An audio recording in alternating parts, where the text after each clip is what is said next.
خدا ثابت نہیں ہوتا، لیکن اس کے باوجود بھی اگر for the sake of argument آپ اس کو کنسیڈر بھی کر لیتے ہو کہ ٹھیک ہے انہوں نے خدا کے ایگزسٹنس کو مان لیا، تو یہ کہاں سے ثابت ہوا کہ وہ خدا جو ہے وہ ٹیسٹ لیتا ہے؟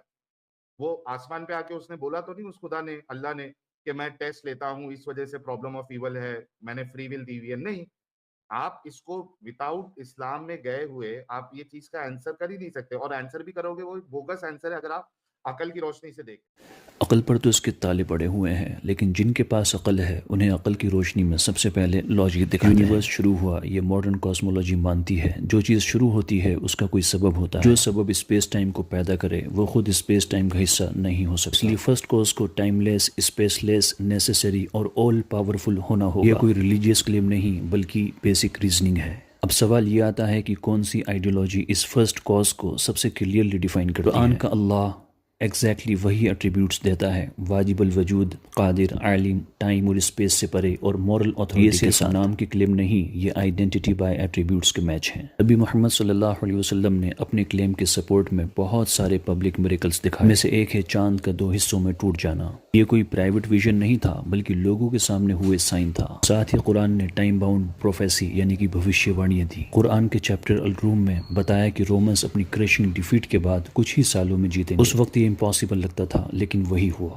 یہ ویگ پریڈکشن نہیں بلکہ فالسیفائبل اور فلفلڈ کلیم تھا۔ اب لاجیکلی ڈیڈیوس کرو، جب ایک عام انسان ایسے سائنس دکھائے جو نارمل ہیومن کیپیسٹی سے باہر ہو، جو بھی باتیں بتائے وہ سب کی سب فیوچر میں سچ ہو جائیں، تو یہ سب سے ریشنل ایکسپلینیشن ہے کہ اسے نالج اور سپورٹ اسی یونیورس کی فرسٹ کاز سے ملے۔ رینڈم کوئنسیڈنس کہنا یا فیبریکیشن کا الزام یا ویکر ایکسپلینیشن بن جاتا ہے۔ اچھا سوال کہ اللہ خود کو ڈائریکٹلی کیوں نہیں دکھاتا؟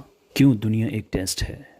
کیونکہ اگر اللہ اپنی ذات کو فورسفلی آبویس کر دے تو ایمان چوائس نہیں مجبوری بن جائے۔ قرآن خود کہتا ہے کہ ہدایت اور گمراہی چوائس کے ساتھ جڑی ہے، سائنس دیے جاتے ہیں، فورس نہیں کی جاتی۔ یہیں سے فری ول ثابت ہوتی ہے۔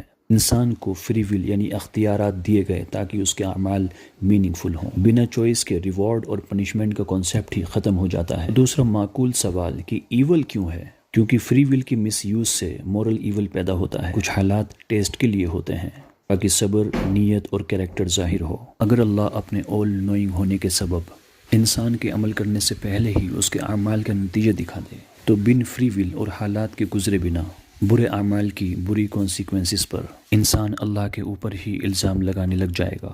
اس لیے ٹیسٹ بنا چیلنج کے ہوتا ہی نہیں، لہٰذا لاجک ایک ٹائم لیس نیسیسری کوز مانتی ہے، اور قرآن کا اللہ اس کوز کو کلیئرلی ڈیفائن کرتا ہے۔ نبی صلی اللہ علیہ وسلم کے میریکلز اور قرآن کی فلفلڈ پروفیسیز اس کلیم کو ہسٹوریکلی ویریفائی کرتی ہیں۔